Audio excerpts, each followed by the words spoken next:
This is probably a controversial take, but in my opinion, teachers who swear on effective learning should make it mandatory to write notes in class digitally so that it actually gets published on Blackboard afterward. Swear on effective learning should make it mandatory to write notes in class digitally so that it actually gets published on Blackboard. Because what's really frustrating are teachers who gatekeep their notes that they write on the board and it doesn't get published after class.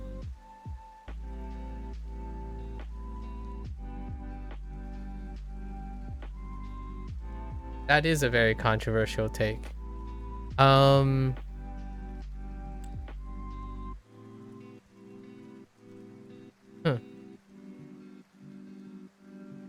My only comment here about what makes it a very, very controversial is that, so you're saying that the teacher needs to do more work so that you do less work, and that somehow helps you remember the stuff.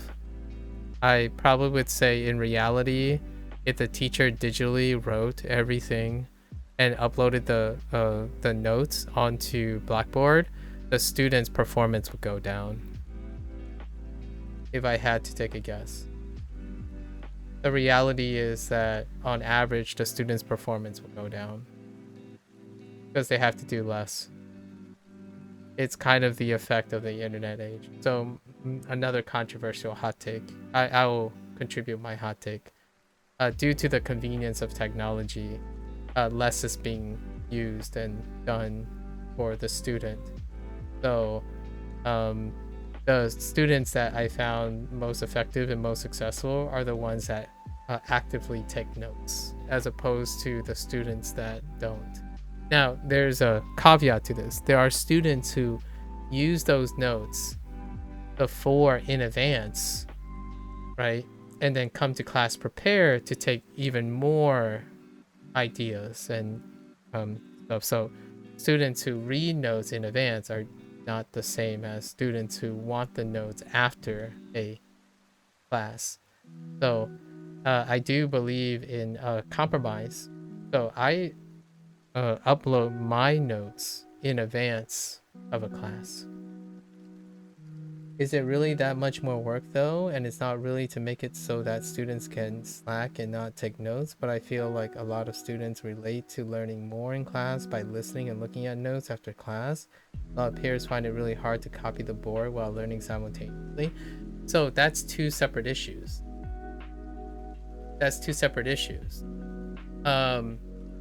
Learning and seeing the notes and coming prepared to class is very incredibly beneficial.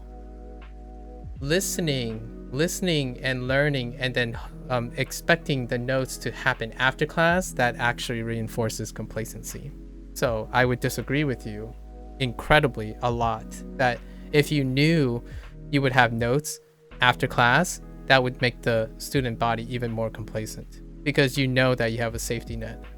Not only do they not come to class and listen more intently in class, they don't have any obligation or incentive to have to listen because the notes are available after class. So the order of operation does matter quite a lot. The students that are most successful with notes that are provided by the teacher are the students who study the notes and come prepared for class. But how do they prepare for the class if there are no notes beforehand either though?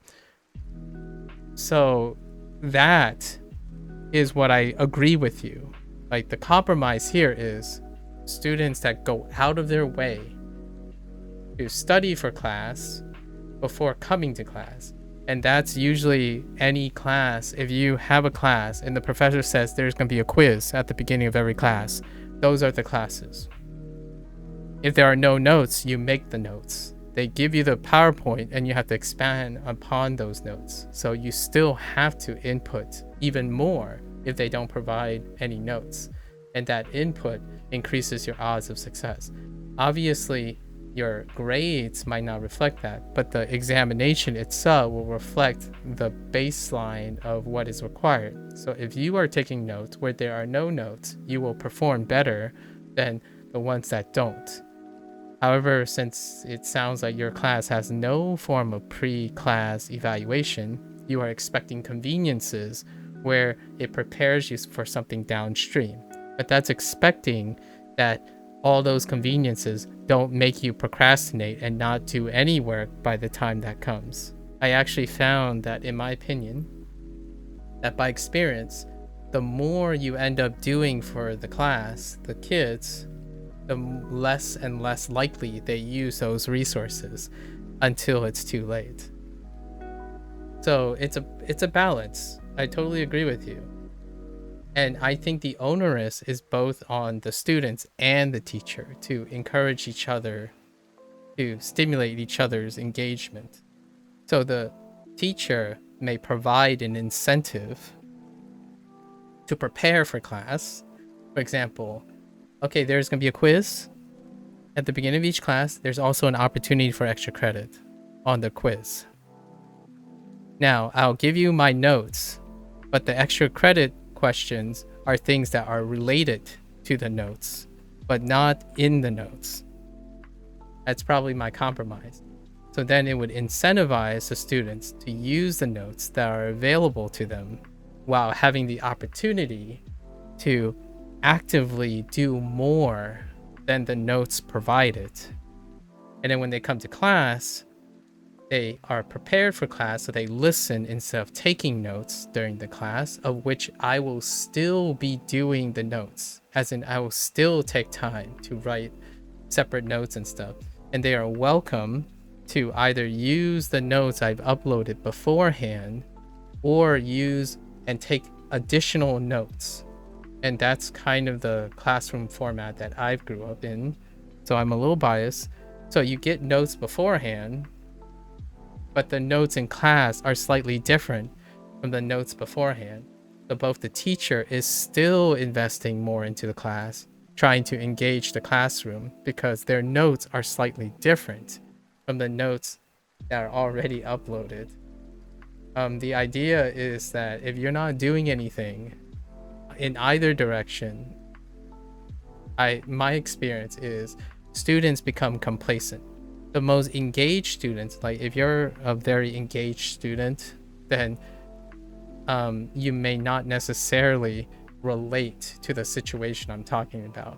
However, I do find that for every one very studious student who still continues to take notes or do things or do whatever, even if the notes are there or not there, there are far more students who, if they know there's a safety net before and after, they do less until they have to. And usually they perform consistently lower, in my opinion, than the others. So it's a give or take. I totally see how you can probably leverage that. Thinking about it from the perspective of, what about all your classmates? Do you never imagine that your classmates would be like, oh, I mean, it doesn't really matter if I listen during class. All the notes are going to be available anyways. And then it's like, oh, I don't even have to listen to class. I already have the notes beforehand. That has happened. I think that's more the social norm. That's the internet culture. That is being the internet. Like, I won't use a classroom environment. Let's use a different one, a hypothetical situation. Someone researched how they say you have a fever, right? You're feeling under the weather. You spent 16 hours researching online about any inclination that you're going to be sick, right? Like, what are you sick? Then you call the doctor, you visit the doctor, and you get angry at the doctor because you already checked all those things. And the doctor is going to go through their routine and say, well, have you tried this? Have you tried this? And then the person continues to explain everything they know instead of listening to the doctor. And then they leave complaining that they already know everything, so the doctor was a waste of time. That is the situation, in my opinion, would happen in a classroom like that.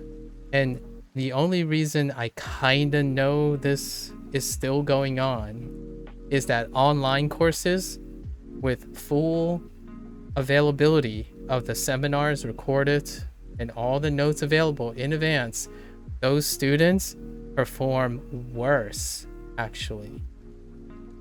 A lot worse than having to pay attention and interact with the teacher. In fact, I would probably trust that a student who asks me to repeat something just to clarify is more likely to be like a more higher performer than someone that sits there and looks at their phone and say, well, I don't have to worry because I already studied beforehand, I already saw the notes, and even if I don't know it then, I'll have the notes after. Me, I did have a couple professors that provided all the notes. I still took notes.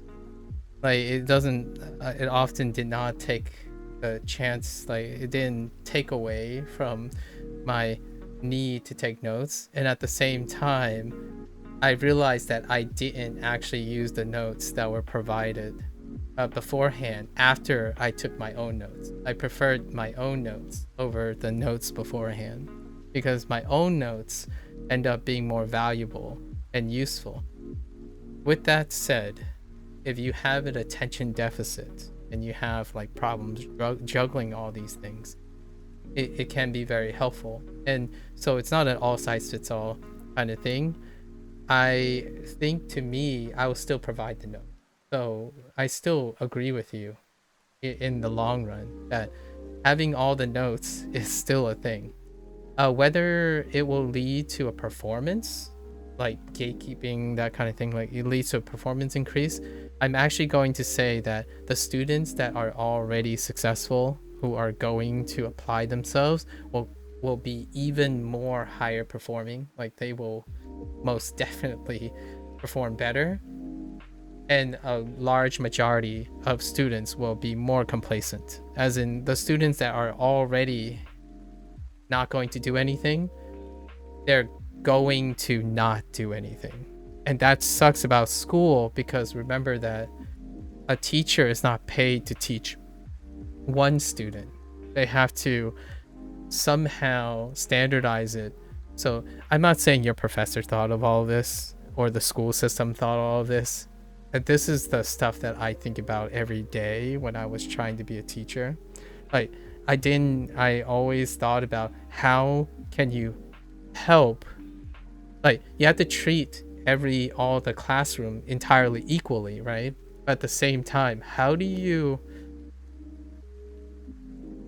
nudge the students that are so promising but they're not like motivated to do anything, right? All the students in your class have at least in my opinion, all the students in my class have an opportunity to excel at this thing. The problem is you don't have the ability to like segregate them. That would be unethical, by the way. There would be a lot of ethical concerns how you would like segregate the student body in your class, and it doubles and triples the effort, and sometimes you might neglect one or the other. And honestly, I do neglect the students that are doing well a lot of times because they tend to be doing well regardless of what I do. However, at the same time, it does mean that they don't get extra advantages. And if you're a student in that position, it will feel like that. It will tend to feel like that. If you're someone who's applying, and my encouragement, I actually talked to a couple students like online when I was language learning. My general advice sometimes is do more than that. Then like do more, like try to do more. Unfortunately, you have to farm the professor. The professor is the person that will give you a wild card. It will create more range. However, if you see that all your other classmates are struggling, you could also use it as an opportunity to network and bolster your influence, right? So during classes on which you might be ahead and you're applying yourself, I go the extra yard, or I try to go the extra yard. I was a really complacent student when I was in college. Like I could have done way more than I I could, but I took that time to basically do more for the others or like share with the others, and that deals with probably what Durian's is saying. Was it not a thing for students to share and swap notes? And yeah, so in my time it was. So the students that excel tend to be the students that are able to share, while the students that are trouble, they tend to raise issues that the students that do well do not are not aware of. Yeah, I 100% agree with it's possibly causing there to be less students showing up. From my point of view, I think it still benefits engaging students, though I could see it perhaps negatively affecting people who don't have the discipline because they won't be forced to get the curriculum in through class in the same way.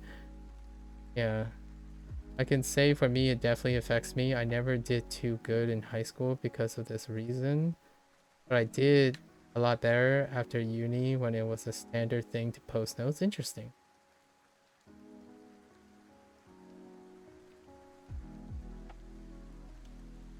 It was in high school, but I didn't want to be the guy constantly asking. Uni is not really a thing here. Interesting. It was the reverse in for me.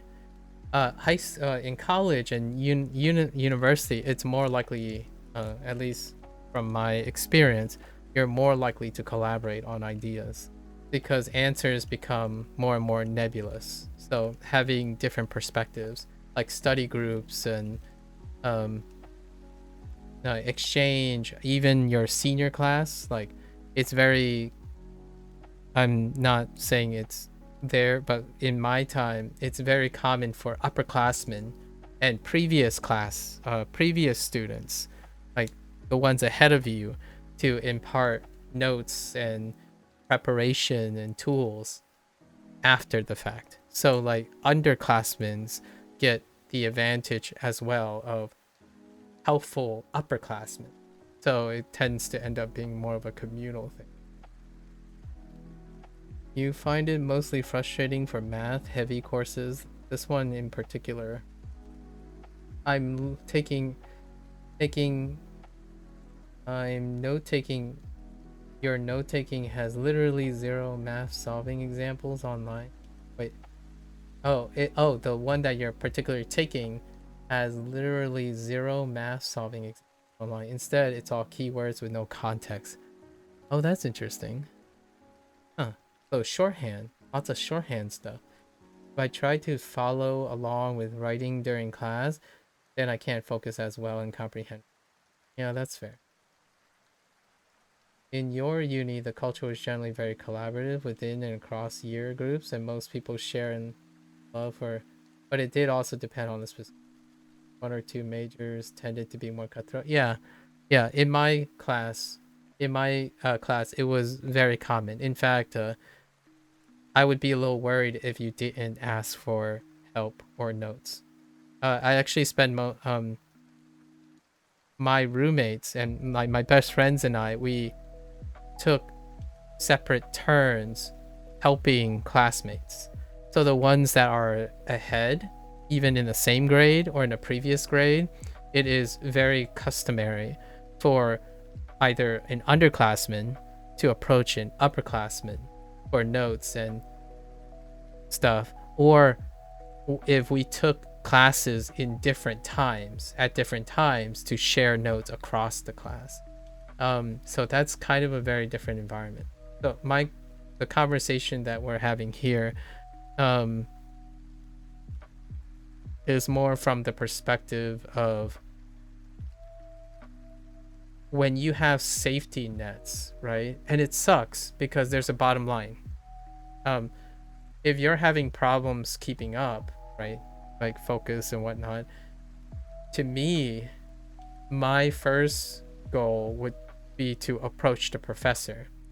And there is a opportunity, you might be calling it a special treatment or something, but generally speaking, I probably approach the professor and see what they think.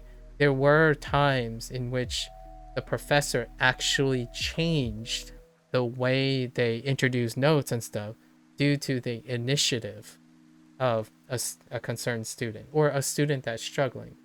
So oftentimes, or a convenience or what have you. But I don't know how big your university is.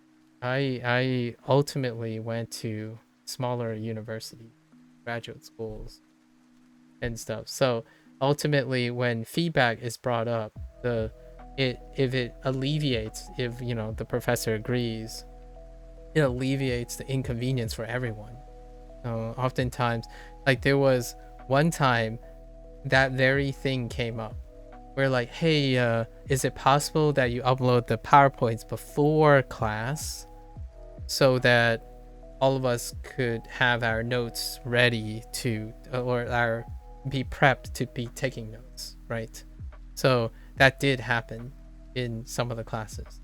I went to a liberal arts college, and I also went to a liberal arts graduate school. So a lot of times the professor is the gateway to doing things. And yeah, I get what you mean by gatekeeping their notes, but I don't exactly necessarily think they would gatekeep intentionally to make it more inconvenient for them. I'm not sure how Norway does professor evaluations, but for myself, if your class performs poorly, then your job security is pretty. No, I have met. No, I'm what I mean is, I know you might not think it, but it is possible that someone is intentionally gatekeeping for the very argument that I was supporting, where I did step into class where the professor says, okay, we're not using any electronic. This is ye old good chalkboard. Get your pencils out. No electronic devices. We're doing this old school. Legitimately gatekeeping. Now, the thing is, the intent is not malicious. The intent is this is how they want to engage the student. I'm doing a chalk talk. You guys have to get used to doing a chalk talk, because part of the curriculum or part of being successful is being able to follow something on a chalkboard during the semester. So like one of the skills is to follow the notes without prior notes, like, so that, like, thinking on your feet and stuff. So when you're thinking about it from that perspective, I don't know what your intent of your professor was. However, there is a rhyme and reason for not black and white situations. And basically, I'm offering other things to consider. There are professors who choose not to upload their notes before or after class for the very intent purpose of pre-selecting for skills and aptitude and problem solving that is necessary for the future, or what they believe is the future of what you're used to, right?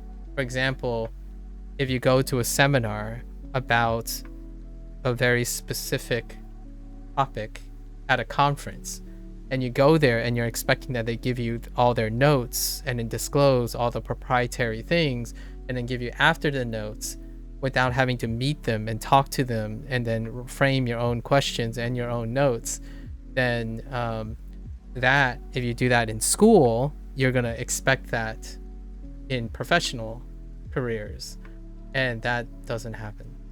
You're not going to get that. If you're not able to form questions and take notes and form questions around the notes that you have taken that has gaps and stuff, it will be very rare when you go to like a conference at a seminar to have the skills necessary to get information from those conferences. Like if you sit at a seminar at like a, I don't know, an engineering convention or a computer convention and conference, you're not going to get comprehensive notes. There's a big caveat. In that situation, there's a chance you already learned all the foundations and knowledge and stuff, and that's good. And you might need the notes now in your school or in college because that might be how you get to that point. Generally speaking, though, when you go to conferences and when you're doing like work professionally, all the stuff that you have conveniences now in college, they don't prepare you for professional occupations. It's one of those things like, yeah, I kind of get what I'm actually quite literally referring to a professor, one or two professors I had, that I get what they wanted to do or forced me to do, and I spent that class trying to do it, and I performed poorly. And it was made pretty obvious that my I was insufficient in the way I was processing things. I wanted things to be more explicit. I wanted things. So that class kind of wrecked me pretty hard. I know I'm not like I'm avoiding obviously names and stuff, but that I was really humbled by how ineffective my ability to juggle complex topics while not being prepared, right? Or not being able to be prepared. I'm usually prepared for my classes, and this particular class did not have that, and I was pretty bad. So I'm not trying to defend anything. It's just different like perspectives on it. So you could use it as an opportunity to find how you would solve this problem. You could also perfect, like there's a chance you can approach your professor and ask, right? Sometimes I ask my professor. Here's one thing that I've asked, and I love this, and I got spoiled, by the way. I had such a great college experience in my life. Not like graduate school was different, but in college, I had such wonderful professors that when I have a problem, I know I can approach them, and they would spend the time to like negotiate and compromise on the problem. And that in a way is kind of a gray area in a sense that, well, if you go out of your way to invest extra time, one should expect that that extra effort would be rewarded with performance. The problem with that is it also lends to the problem of special treatment. And it is possible, depending on the institution you're in, right? Whatever law, bylaws, and stuff. In my education in college, my college happens to be individualized. So I took advantage of that. Some might even say I most definitely knew how to take advantage of it because it was very helpful. When I got to graduate school, though, that was not as available, and there were places that I struggled, and there were places that I didn't struggle, and hence I had to learn and problem solve how to get used to that. It's not excusing other potential routes of working, like convenience and what, but that's kind of how that works, at least in my opinion. This class in particular is pretty big. Okay, so you've heard a lot of people with the same complaint. Not sure if anyone has brought it up to the professor though. You have to be a leader. It's up to you. You know, that's fair, but I mean, I'm not at that point where I wouldn't be able to follow along for a seminar. I just, learning shouldn't be made more inconvenient. Well, learning shouldn't be made more inconvenient by you and the people you've confirmed that has the same complaint. However, learning shouldn't be more convenient, but it shouldn't be done for you. So what I mean by that is, if you think it's being more inconvenient, why aren't you doing anything about it? I want to be able to look back at good notes from 3 months back and extract that information in quickly. If you didn't take that notes, the way you look back on it is probably less efficient. However, that's a different story. No notes is most definitely not as great as having some notes, for sure.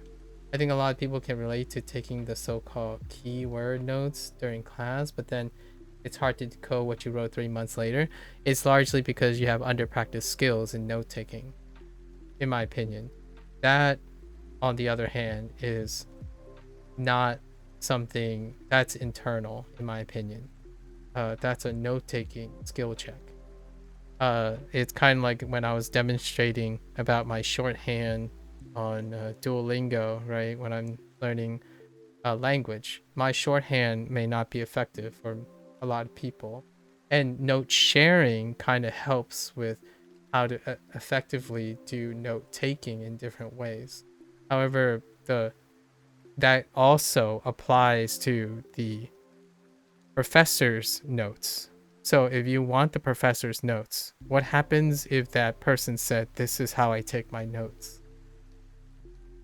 Would you be satisfied with that? No, I would think most of the student body would say, no, it's even less helpful than that. So you don't know the possibilities. You're weighing and convinced that it is a positive, a win-win situation. However, I did have found that not only can a notes from a professor's perspective, like their shorthand and stuff, can be a detraction, it can also lead students astray and delay their understanding. So there's more than just only sunshine and rainbows. However, with that said, if you're struggling and you have no notes, I guess some notes is more likely to be beneficial than no notes. Much like you're saying that students take notes and they look back and they're garbage or they don't help, that's a student issue, in my opinion. However, that is also true for the professor's notes. There were a couple classes where the students spent more time asking the professor to explain the professor's notes than having the professor teach the seminar in the first place, because the professor would probably have some sort of shorthand notes too.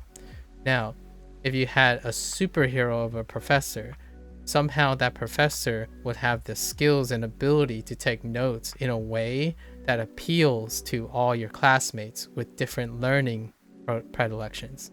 So you would hope that this professor had the skills to take notes in a format that is good for you and pretty much every variant of you in the class, which is incredibly unrealistic. And also, it would imply that your professor is a superhero, because I don't think I can't even do that while streaming Duolingo. Like right now, whatever I'm saying doesn't appeal to a lot of people, right? So even my shorthand would consider as something that's not useful for most people. I still use my professor's notes from BS from 2 years ago, and that professor happens to resonate with you, right? Their professor happens to be the one. Now the question is, what happens when the professor doesn't do that? Have you developed? This is a little bit of a victim blame, so I'm sorry about this, but it's one thing that I like to say for myself. Like, if you do not have the skills or the critical thinking necessary to circumvent this, I think, generally speaking, if I were some sort of professional academic advisor, which I am not, I would approach the professor, right? If it even remotely has a chance to lead to some sort of special treatment or an acknowledgement of your efforts, passively expecting things is a form of entitlement, not a form of constructive criticism. So what I mean is, it leads to that idea where you hope that your professor can read your mind and then read the minds of hundreds of the students, like however many students are in the class, yet you could end up having a relationship, like a professional relationship with the professor, which turns out to be something more than that starts with notes. And that's kind of how I would go about that, right? If it's not going to change, I guess it's time for you to change it or attempt to change it. I don't want to, no pressure, I don't want to put the onus on you. I often think though, the student that makes the move is also the future leader and like successful potential professor to be, right? Or usually the people who are successful and leaders, they tend not to be. That's kind of a deep cut. But yeah, unfortunate to I'm sorry to hear a little bit that this professor isn't providing the notes that happen to line up with your preferences. I got humbled multiple times. Not that it is the same exact situation, but I can most definitely say that the classes I struggle with the most are largely why have this a lot to say about this situation now. I totally agree with you that going into like graduate school, I kind of expected the same thing. In fact, it was very comforting when I saw like, oh, okay, do you think these professors are gonna hand out this thing? I remember having this exact conversation multiple times with my classmates. Like, oh yeah, this professor, he just likes writing on the board, and all his like shorthand is so illegible, and there were lots of conversations with that, and I most definitely struggled when that was not. That also means that during my class, all my notes are typed. Like, so when because of my experiences, right? I did just that. I provided the notes in outline form, right? In outline form. I still spend most of my time though on the board, like writing things out. Like review, I wasn't a formal professor by the way, just a teaching assistant, right? Like for like review situations, review office hour reviews. All the students have all the notes, all their PowerPoints. They've already had a full semester of things. So I came to the review session and I asked them, "So, what topics should we go over?" And their first remark often is, "Well, we have all the notes, so we were hoping you introduce something new." Or like something useful that isn't in the notes, right? And it's like, okay, let's go over them, right? So I start with whatever I was given, all the materials I was given. So we went over them, and the students were unenthusiastic, obviously, because they believe that since it's written in their notes, they know what's in their notes, right? That's you mean I know it's not gonna change. I'm just kind of ranting over the system, going back to what I said. I acknowledge the downside of publishing notes from class, but I still believe that as a whole it should be done. My experience, I know that I'll still get through it. It's not the first time. However, I just find it unnecessary inconvenience. Okay. I've had classes where I've taken good notes, yet I think looking back on those notes compared to a prof notes is unmatched. There's always going to be more context to a prof's notes. Interesting.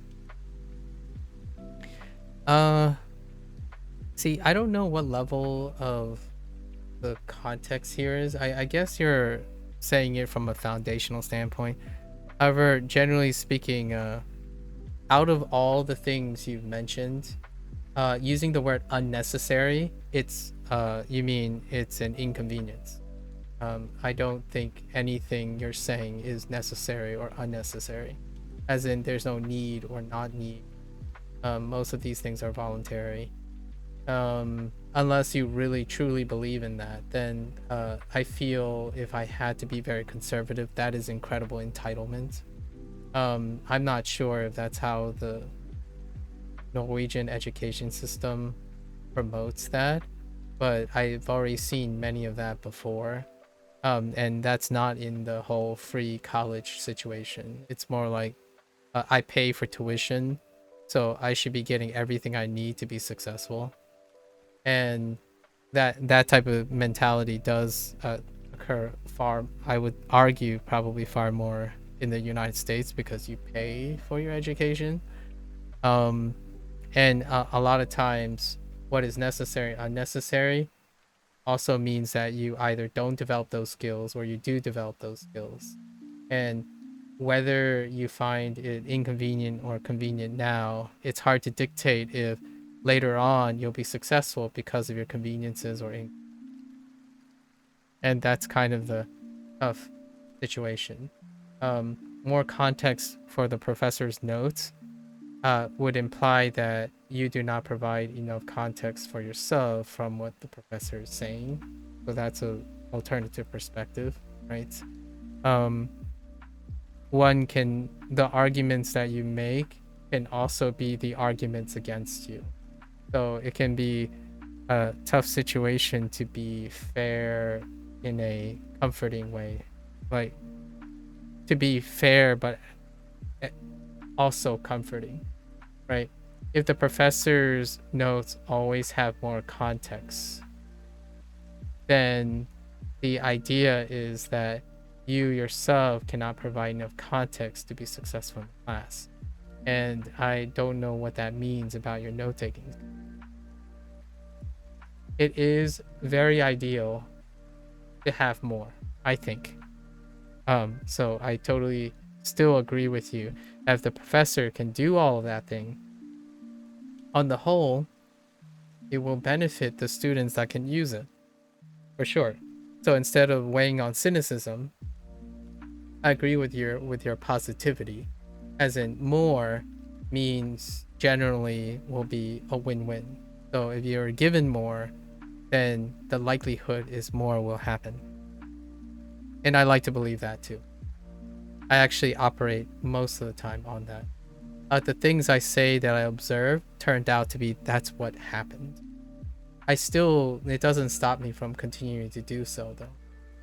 I want to do more in the classroom for my students as much as I can. And the reality is that I've discovered is the student ends up overall doing less. And I still continue to do more. So if they continue to do less, I gotta find out ways to continuously to make them do more.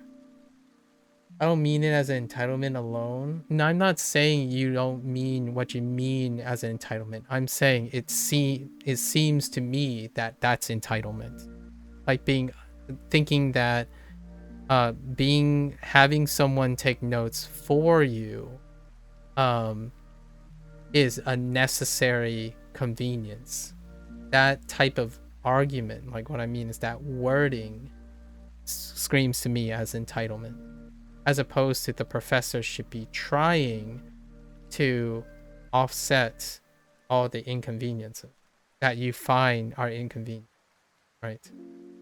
More so as a counter argument towards professors who preach about effective learning, even if it's just a very low population people relating to it. If it helps a few, then I think that should be enough by itself.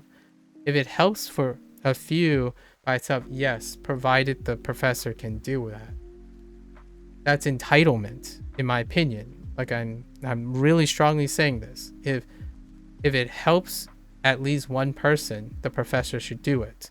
So in that case, you are entitled to be helped because even if you're a few, you're entitled for that. It's not taking into consideration whether the professor can do that or able to do that yet. You're assuming the professor can. And because they have a stance on effective learning. So like, what does that sound like? A content creator should be entertaining because they're streaming on Twitch. That is a sense of entitlement. So the unfortunate part is you already told me that Norwegian colleges are free, right? That even kind of reinforces this feeling that I have where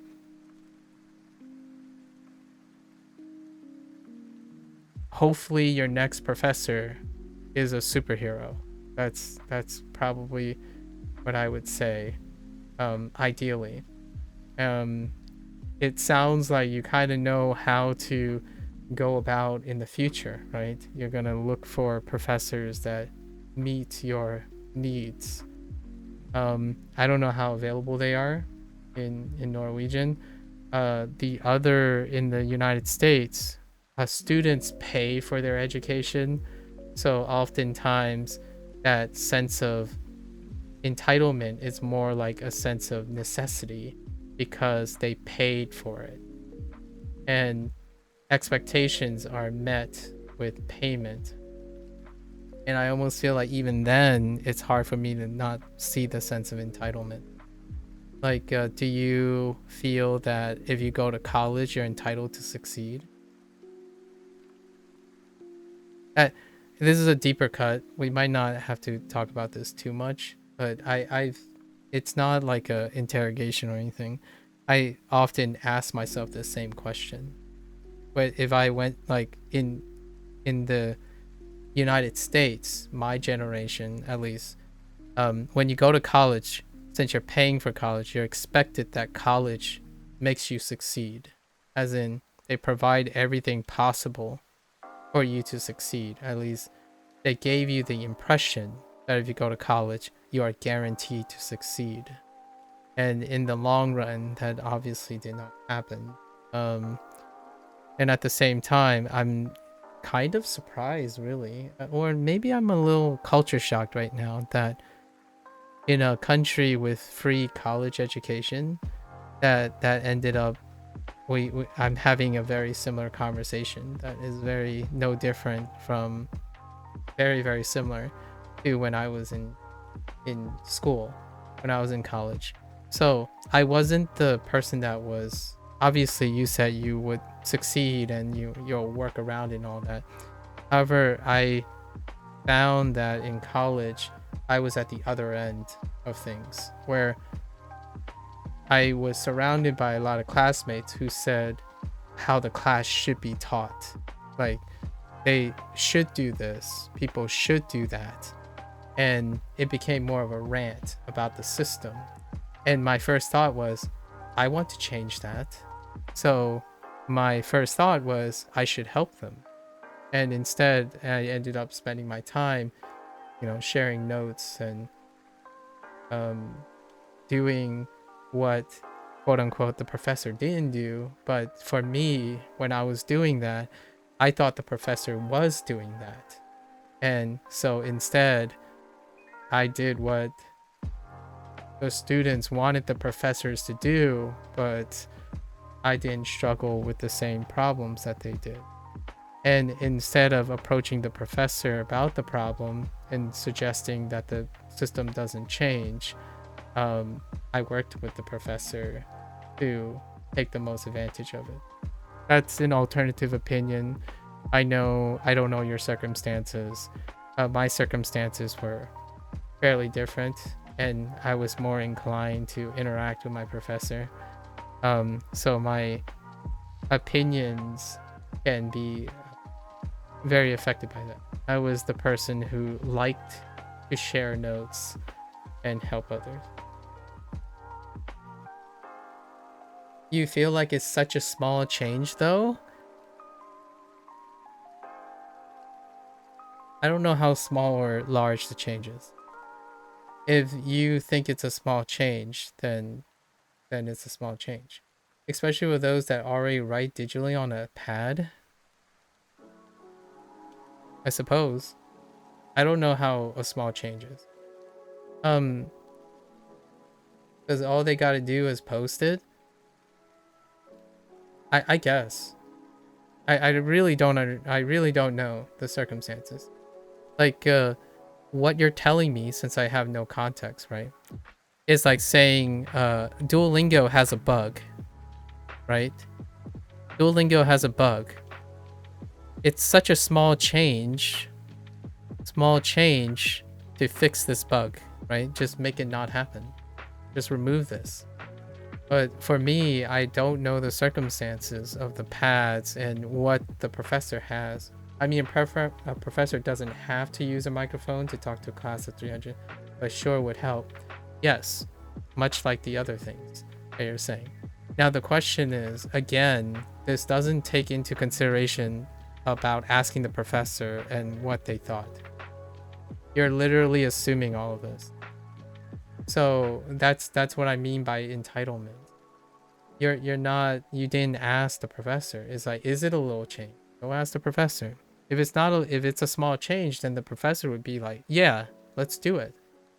I'm sorry if this affected you. I'll do it right away.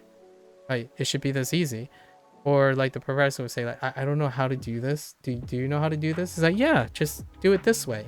Because if it's such a small change to you, you should know how to do it already, right? So you can explain it to professor how to do it. How do they post the information if they don't already know? But say you assume the professor knows. So you go, it's such a small change, you can go up to them and say, hey, professor, can you post your digital notes onto Blackboard? And it, and if it is a small change, you're like, oh, hey, you know what? That's a great idea. I mean, it would save me a lot of trouble from having to explain my notes again. I know there are a lot of benefits to this. Like, if that professor posts their notes, then they wouldn't have to have misunderstandings. Their office hours may be shorter because their classroom would be all the things you're suggesting. People would listen to you more often. They would be more attentive in class, which I'm, again, arguing that it's not going to happen. It's likely not going to happen on average. The professor will have more questions and more misunderstandings and whatnot. But say it does. Say all of these things are true. You know that this is to be a win-win. So if it's a very small change, it's also a very small effort for you to ask the professor to say, hey, can you just why don't you post your notes you're already writing on a pad? And you would win, at least in my opinion. So the question here is it a small change? If it is, I think it takes very little effort to go to the professor and say, hey, can you hit the upload button right there? Like right there. And also, hey, I went to the school office and they give microphones to professors. So, and if they still don't, then I can have your assumptions. If they still don't, then the likelihood is it's not a small change and you want to know why. Otherwise, I would trust that you don't value your own success over understanding why. That's what I would say. If I had to be like super tiger about it, like understanding the motivations of why the circumstances are may actually make you, the professor might appreciate it or something. Like, treat my inclination here is, I guess, it's a win-win, like you said, if you talk to a prof. If you don't talk to a professor, then it's a parasocial relationship. And parasocial relationships mean that you are entitled and any rant you have is based on assumptions that you can't possibly confirm. That's kind of the whole idea of my YouTube rants and whatnot. I had one prof in the past who didn't want to post notes because he didn't want people to not show up to class. Did the professor tell you that? So the question is, does this professor believe in the same thing? I don't know. To me, I would be curious. However, I'm not a student anymore, Sub-Zero. So I want to be clear that it is very hard for me to empathize with the student position anymore. If I sat in a class now, not me directly, but you heard through somebody else who asked, I see.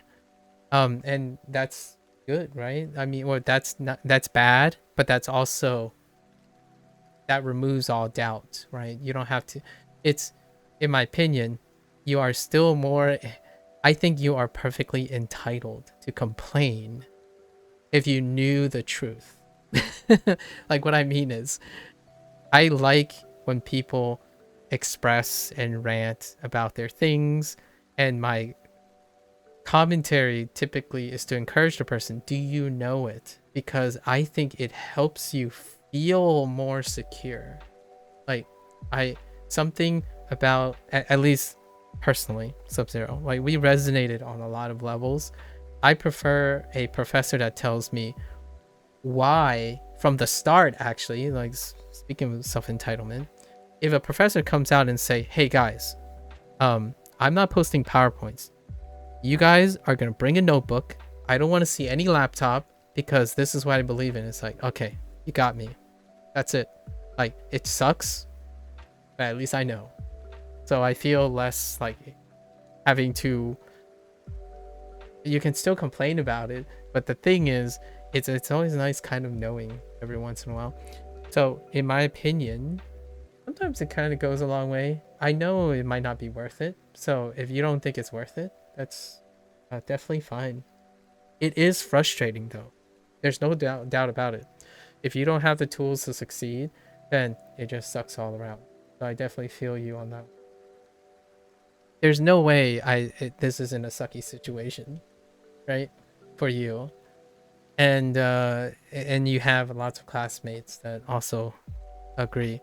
When I was in, I'm gonna tell you now, when I was your age, Sub-Zero, when I was your age, I did the same. I sat there. I'm not saying I did this when I was younger. I totally didn't. That's kind of the reason why going back to school isn't really the same anymore after you left school and come back. I was the same way. I hurtled around my classmates and were like, oh dude, man, like, what the heck, I lost like 5 points on this. It's not like it wasn't even in the notes. Like, what the heck is this about, right? And then in the long run, and that complaining and that expressing with classmates, we like band together, we shared notes and like talked about things and try to learn from them. It doesn't stop us from getting bad grades though. I kid you not, I have like quite mediocre grades. Like, after a certain point, when I finally meet a professor that did not match what I've been working on for a long time, I got slapped with a humble pie. And the only thing I can really think about in the long run is his class and the struggles I had was the thing that I remembered the most. Every other class I cruised through, not so much. Not so much. So it is tough, and I know I'm not, you don't have to trust me on this at all. I think in another 3 or 4 years, if I feel like we'll still know each other at least 3 or 4 years, we'll probably revisit this conversation again, and this conversation will probably come up, and I honestly feel you on it. It actually really did suck. I complained a lot to myself most of the time, actually. I try my best not to let everyone know that I'm struggling a lot. And here's the thing, the whole attention deficit disorder thing, right? The ADD thing. I never asked my professor or anyone that I had problems in the exam room. However, a classmate of mine had clinically diagnosed ADD, right? Or ADHD, and they were accommodated for that, right? And all the while I'm thinking to myself, what happened if I did something about it? And I didn't do anything about it. And to this day, like, I don't want students to have to deal with that, right? Like, if I see a student, but I can't, if I were in a class and it was my class, for example, there's no way realistically I would be able to pick up every single individual student and say, oh man, that student is struggling, that I should really write some specific notes for that type of student. Like, the best, in my opinion, the only amount of time that I was able to provide, even as a teaching assistant, is here are all the trouble students, as in not the students wanting to make trouble. These are all the students that are struggling. So all the good students, the students that were not good students, but the students that happen to be doing really well, they kind of get neglected, right?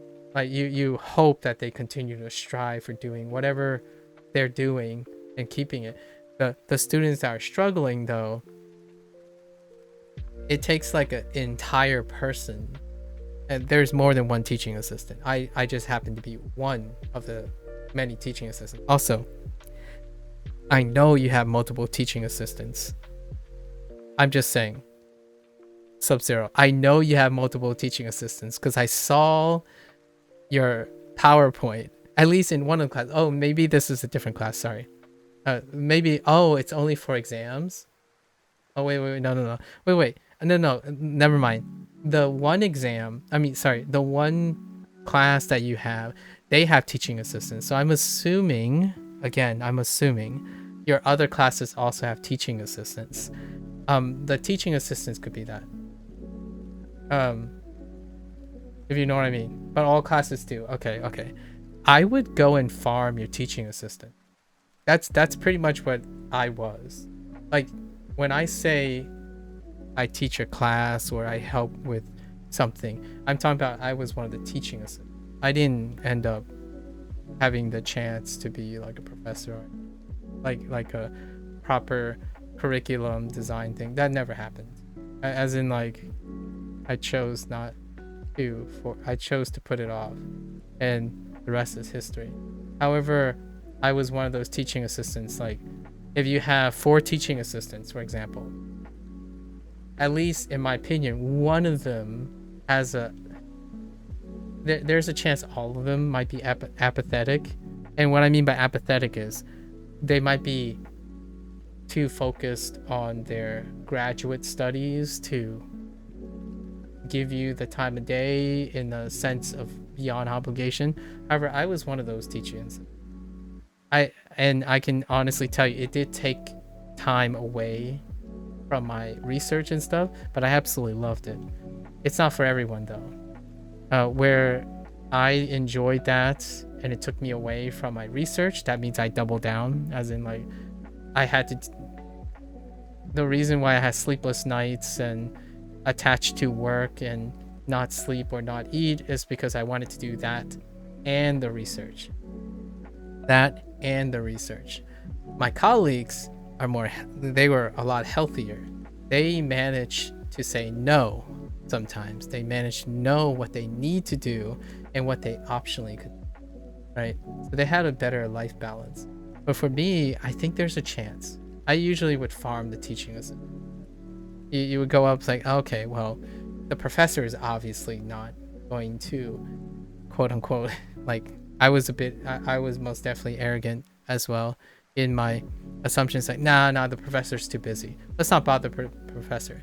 But whenever you get a syllabus, right, and you see like 5 teaching assistants, well, you know what? What's the least I can do?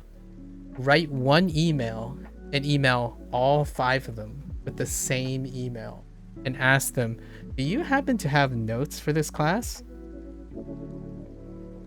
Because in my opinion, I don't know how Norway does it, the teaching assistants have to be familiar oftentimes either with the professor or with the class, and they have to have a background in that class a lot of times, or the foundations in that class, so they themselves may already have notes or like a previous notes or something. And that is I think what Durian was trying to describe about their university. Like, that's a really common thing. It's a really common thing for the colleges that I went to. If your professor is way too busy and the class is too big, the TAs are likely the ones that have already done the course or is involved in the course. Some of them might actually even contribute to exam questions and whatnot, and they actually might be the ones doing the grading. They might be the ones doing the grading. So You were a TA too? TAs have typically had the course the previous year. Yeah, so I probably go out and reach out to a TA, and they're more likely to empathize with you because they are students too, right? So, yes, it can be very hard for professors to emotionally connect with, especially like earlier classes. Like, say, a tenure professor teaching a first year class, it can be really far emotionally. Um, you can get really lucky, and there's a professor that still acts and spry like a junior faculty member. But generally speaking, when you're in the early stages, those professors tend to be far removed, but the TA has more emotional intelligence. Like they are more likely to relate to you and be able to say, "Yeah, I know. Like this professor, yeah, I totally get it. Like, so here's some notes. This is what I would do. Like that kind of thing, right?" So I would go that route most of the time, and it's often an untapped resource. And you said you were a TA, but you never got any mail. That's exactly what I mean. I think it's so funny that you're my lens into Norway's experience. Like, I'm not saying you represent all of Norway and whatnot, but you're giving me a glimpse that similar problem, which I'm not surprised, similar human problem or human lack of communication still occurs, like regardless of where you are, right? In the United States, I can guarantee you the TA, as a TA, the ones that I did receive emails from and came to my office hours, I'm always in the lab, so they just walk into the lab, all of them got straight A's. Like almost all of them. One person was really struggling, but they improved their grades. So most of them are improved. And that's kind of why I really like that there's communication. The problem is if a professor has 50 students, and I hate to be the bearer of pressure or peer pressure, it's the students' right and privilege to approach the professor. The other way around is very difficult. Like a Superman, once in a lifetime, I've met, I've had the privilege to meet like several professors that I don't know how they do it, but it almost feels like they knew every single one of the students' need. Like it feels like, the student exits and they have a problem. The professor would be like, whoa, hey, hold up. I saw your exam. I saw your exam last week. Why are you struggling on this part? Like it almost seems like the professor had all the time in the world where they were able to pick out every single one of the class in like a classroom of 40. That would be the most ideal case. But in my opinion, the realistic thing is if your class is really big, it's up to you to farm the professor and or the TAs. And that's probably it. And I think complaining is a really healthy thing, by the way.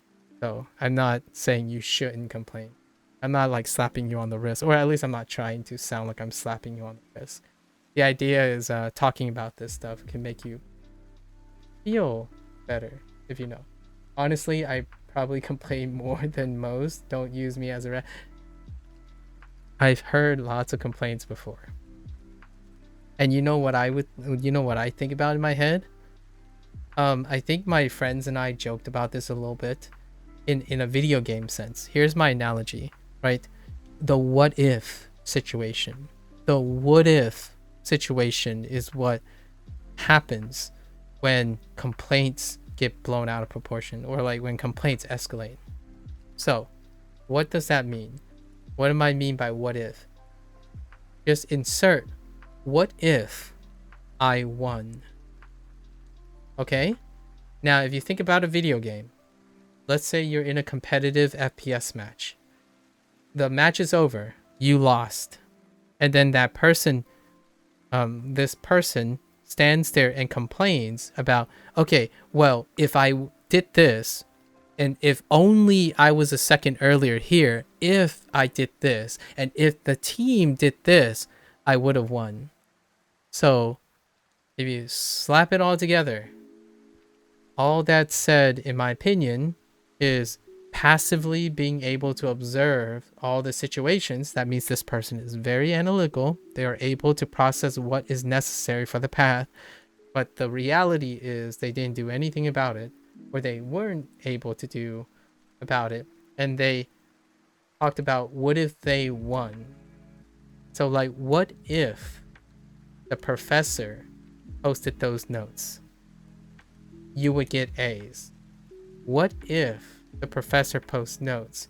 The whole class would do better, right? Or would average go up? The reality is we can't know that, but it's also very comforting that you're willing to also express that, because like having it bottled up can be very detrimental and deleterious as well. The idea is, though, we don't know. It's very unpredictable. I have seen examples where a professor provided comprehensible notes and the class did super well. The class had 5 students in it, and all those 5 students are high achieving students. So okay, it wasn't necessarily 5. It started with like 10, and then there were 5 at the end. so what does that mean in my opinion? I know this is not related, but it's trying to see the bright side of things. There were only 5 students, so that professor had all the time in the world to cater to all 5 of those students, right? And obviously all those 5 students remaining are the students that didn't have the same problems of the 5 students that dropped out. So those 5 students only required the professors to do one thing, right? One thing. And that means a beautiful harmony. And to me, you know how that's possible? If the internet, I'm gonna like, this is a hot take. This is a really hot take. If the world, if the culture didn't think that teaching is not necessary anymore. Like, what I mean is small classes. How are small classes possible?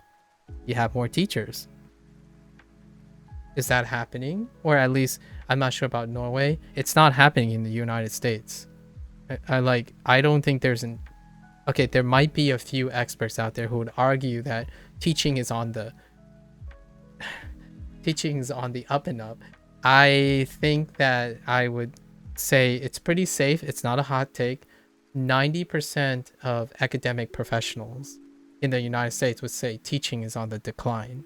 As in that type of thing where you have a small class as an option, where a professor has a negotiable small enough workload where they can individually help each student, or maybe collectively pre-select for students that matches up.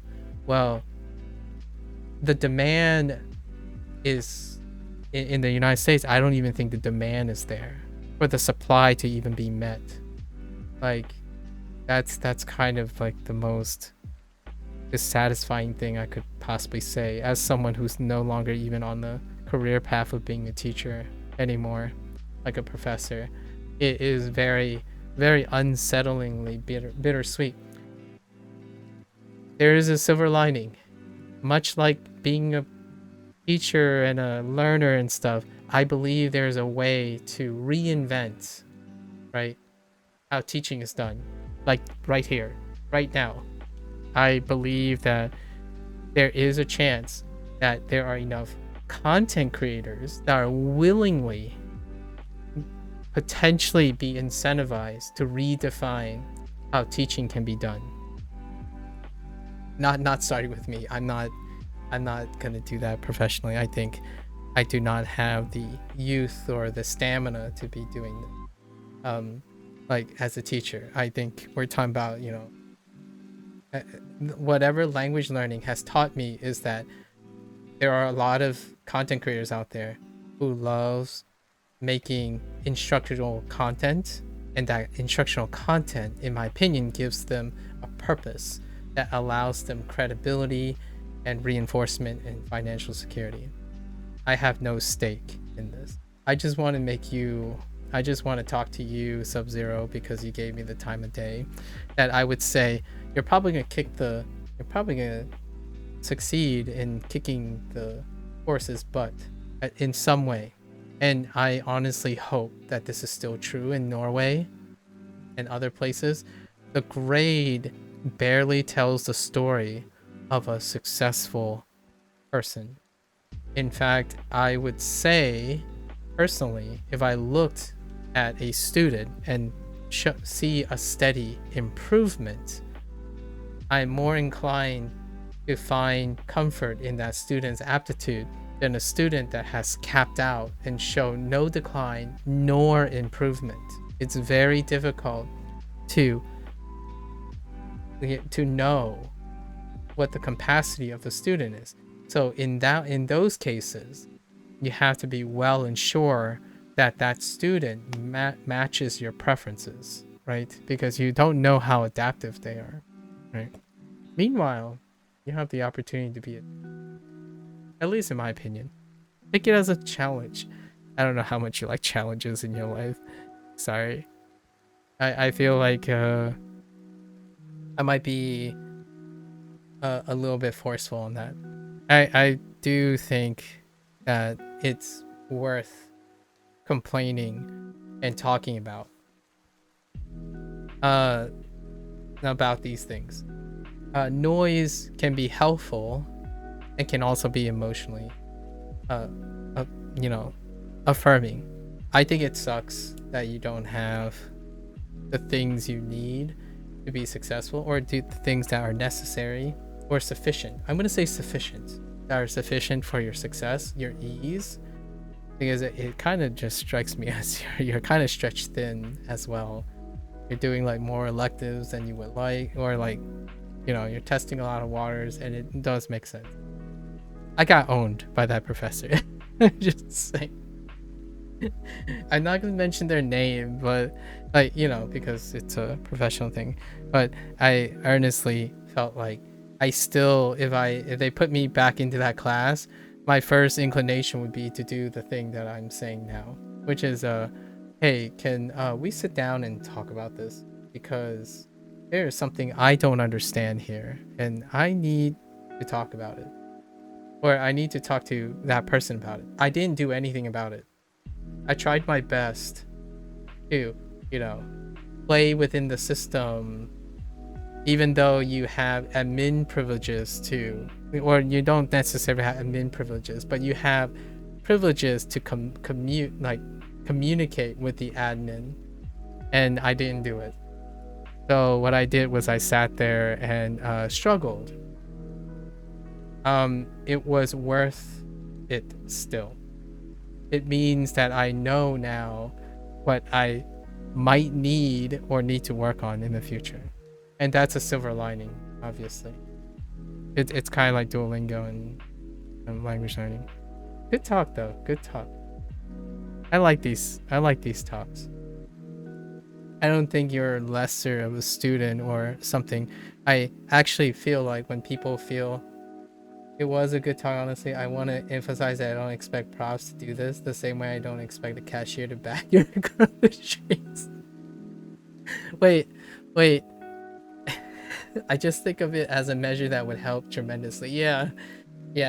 Now here's the thing.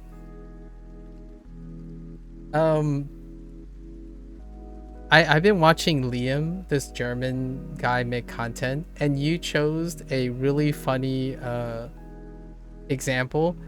Is that a European thing too? Like, what I mean is it a Norway thing too? Like, I know the stereotype about like you bagging your own things, but it's funny because in the United States, it's one of those things that people share, because in the United States, it sometimes it's kind of the other way around. Like it has been traditionally the other way around. However, nowadays with like self-checkout lines and stuff, you bag your own grocery by default out of convenience. However, I always watch these skits of this guy by Liam who talks about like it's a thing about being efficient in the bagging thing. Like there's this whole meme and joke about how Germans put their bags. It's not common for cashiers to bag them for you. Okay. I think that's really funny. Or what I mean is, it's funny in the sense that I wouldn't mind it at all. I would love to bag my own groceries. In fact, my parents do it all the time. You worked as a cashier. I'm like, dude. Okay, real talk. All right, I know this is gonna sound. This is where we deviate. If I was the cashier, I would bag your groceries. Not because I'm paid to do so. It's because I just want to. I know how that sounds, and I was that guy. So, it might be an American thing. Like maybe I was so used to seeing cashiers bag your groceries and stuff, but I would probably do that. Like if I were working for something, I would probably work for a small time grocery place.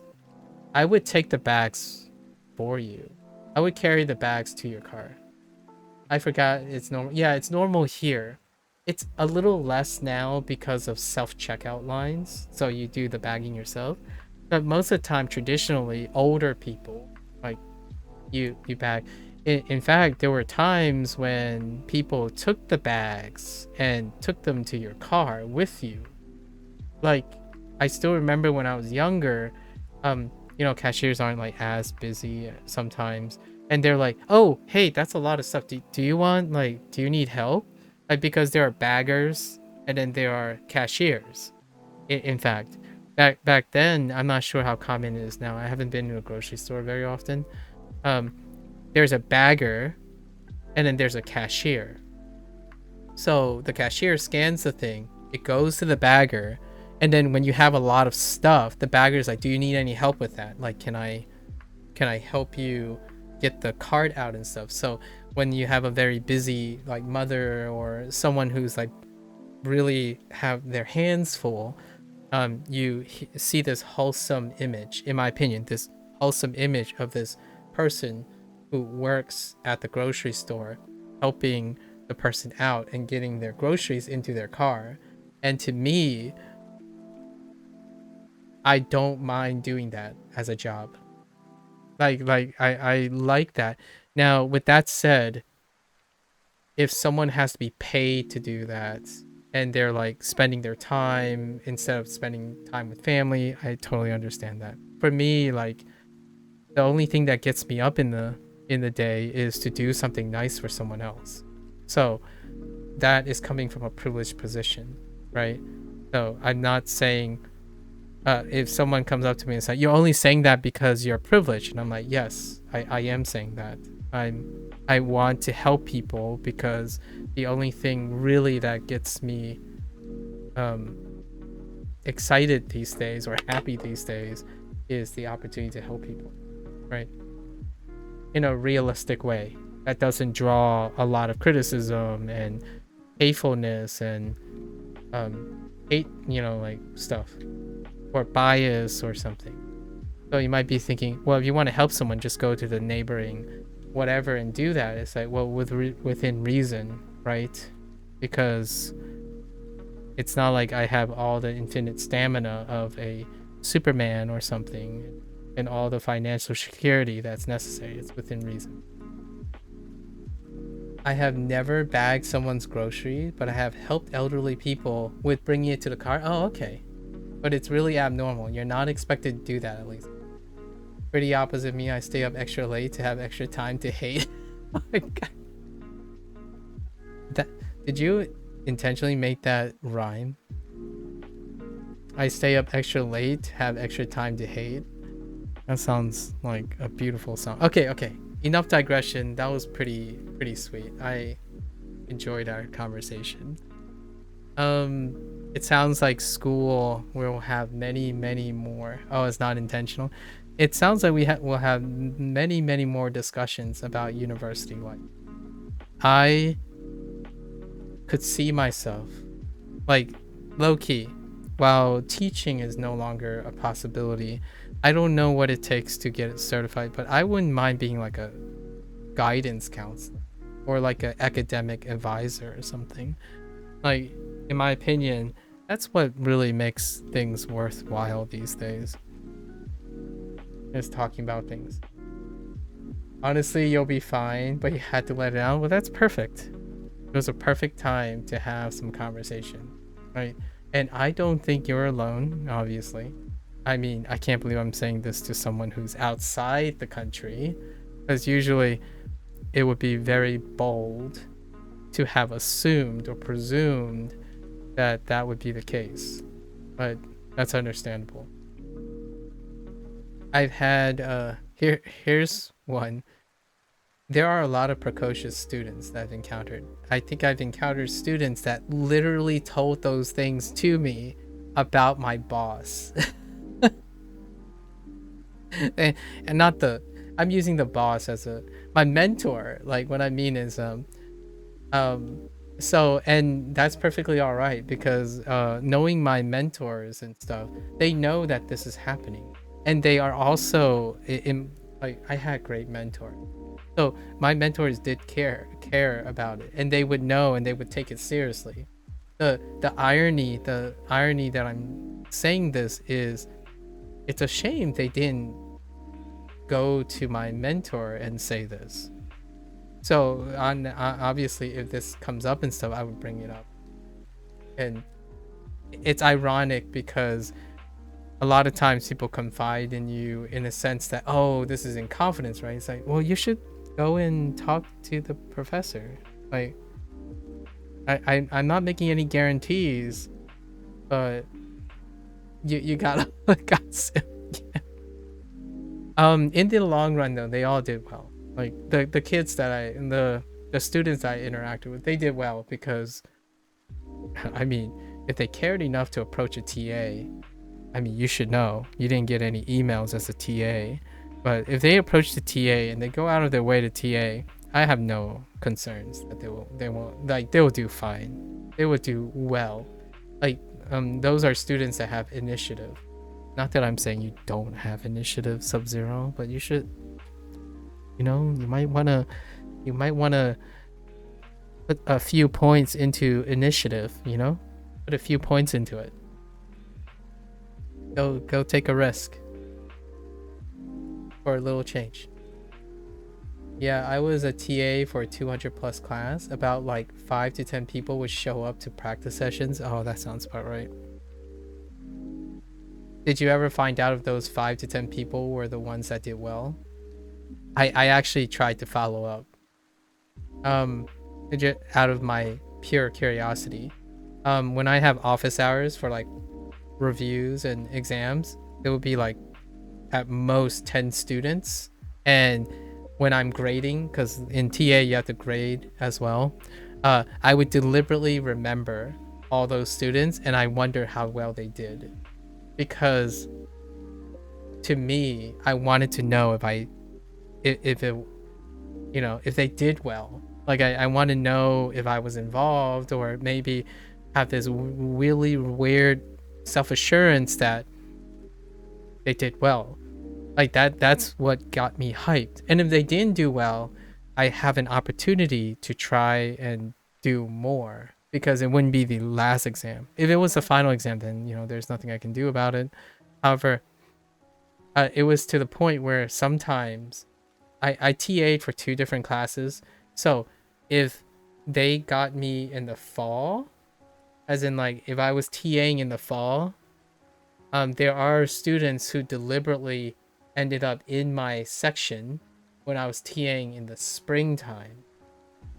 So it makes it a lot easier or more approachable for other students to ask for help because they already know who I am, right? And where to find me and all that. So that's kind of why I knew that I really liked teaching, like in a supportive way. But I don't know if I could ever teach. I will never know.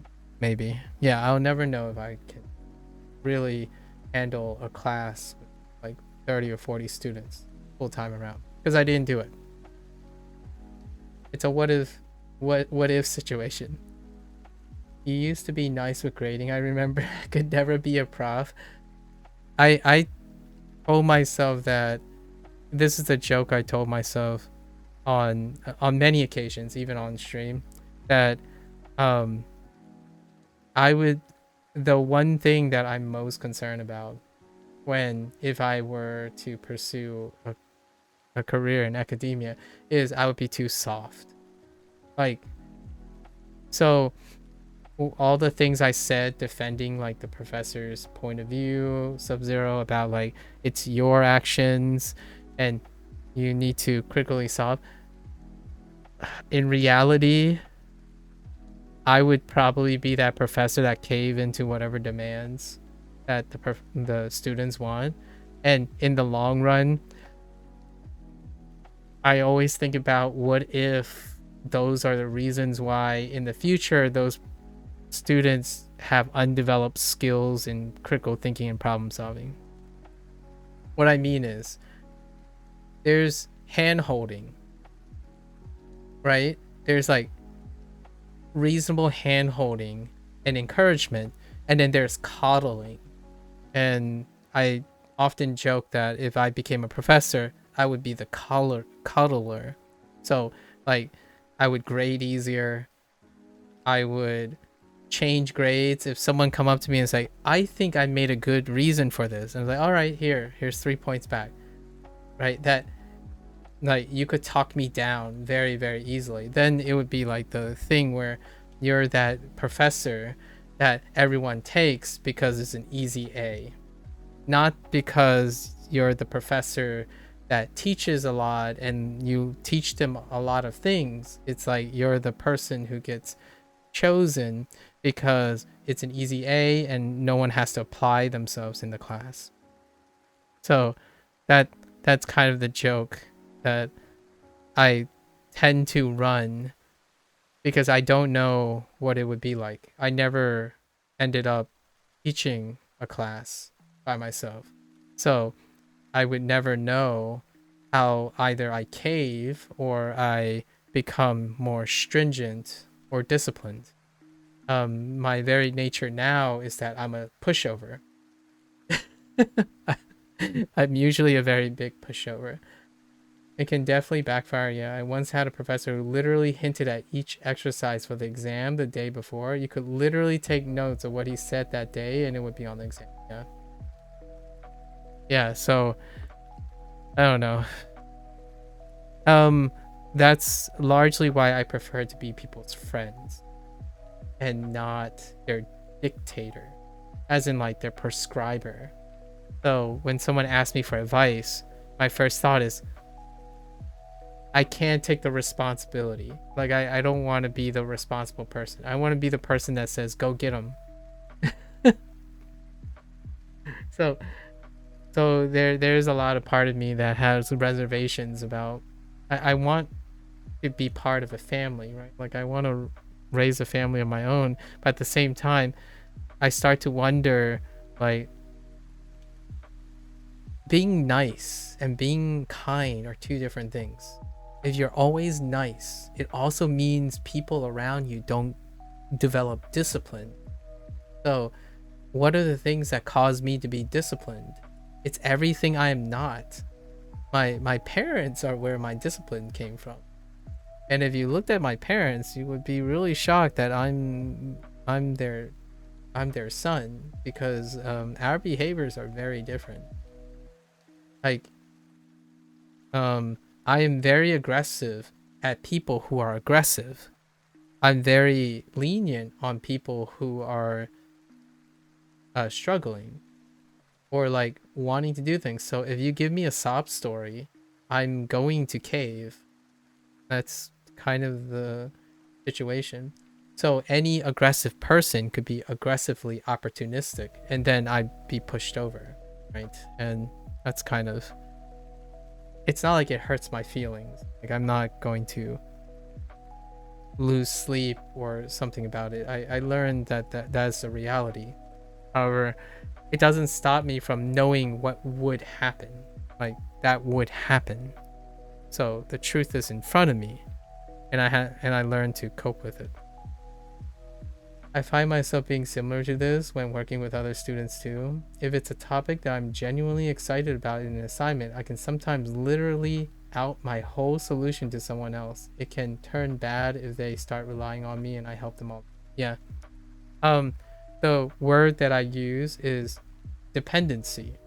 codependency a lot of times, but dependency. So I do the thing that I typically do about I've developed this mannerism, and I'm not saying it's like a secret or anything. I mean, I'm doing this as a coping strategy.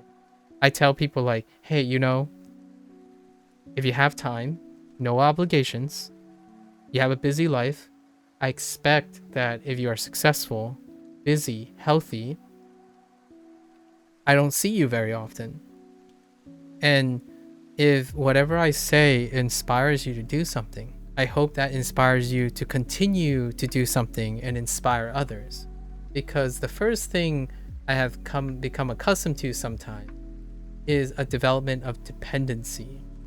And that to me is like the nightmare of a teacher, in my opinion, when you realize that your personality is not great at imbuing independence in your students or in the people you're talking about. In fact, you do so much that it makes them less independent. It makes them more dependent on you, like be it emotional support or academic support.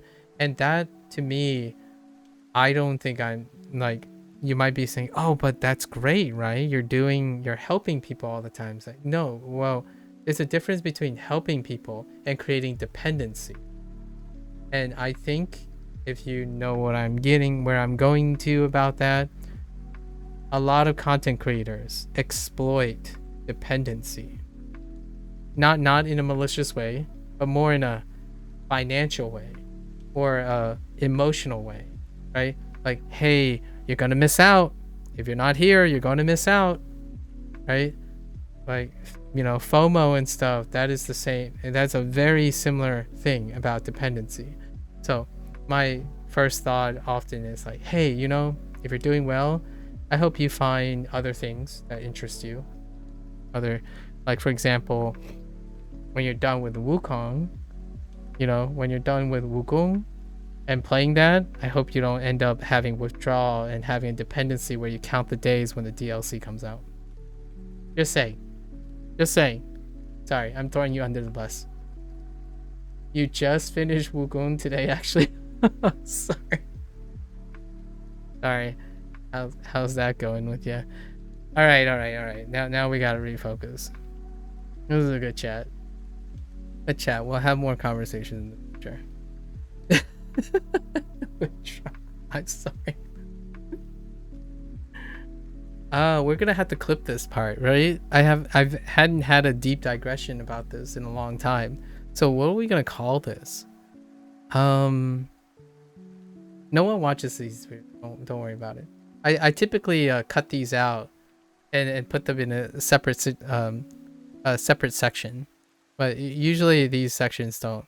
It's a collection of like monologues and things that I might write a book about one day. Don't even got any professor notes. Oh my god. Don't even got any professor notes to distract me with. Don't even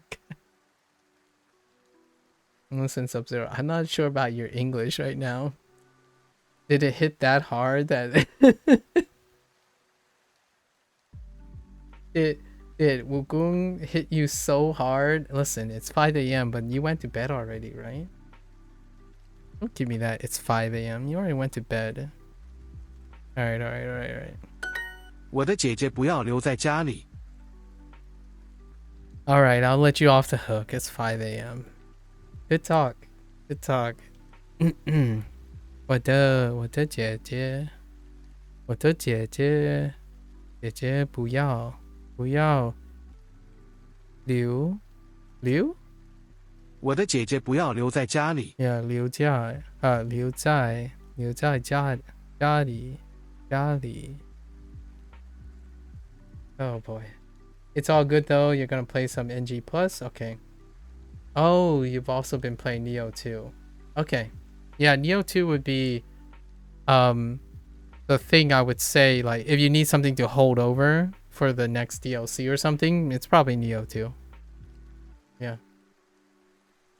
you probably should get some sleep. My bad for trying for like no. Perfectly all right. This is what I'm here for, right? Or at least that's what I keep telling myself, right? What's the point of streaming if you can't have conversation like this? In my opinion, obviously, this would not work in other stream formats. This is certainly not one of them. So wait, you haven't slept yet? I thought you. What are you doing? Oh, it's probably finishing. Are you telling me you played until the time we talked? Is that why you're here? You completed Wukong, and then now you're here? And well, after dinner and all that stuff. 我的姐姐，不要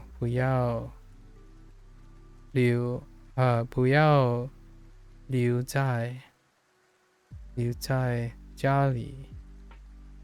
I was literally gonna go to bed before we went out the rabbit. Oh, okay. I'll let you go to bed. So my bad. We're good. Well, now you can, yeah, take care. Well, now you can sleep soundly. You know, sleep soundly now that it's off your chest. All right, I'll catch you later. Good night.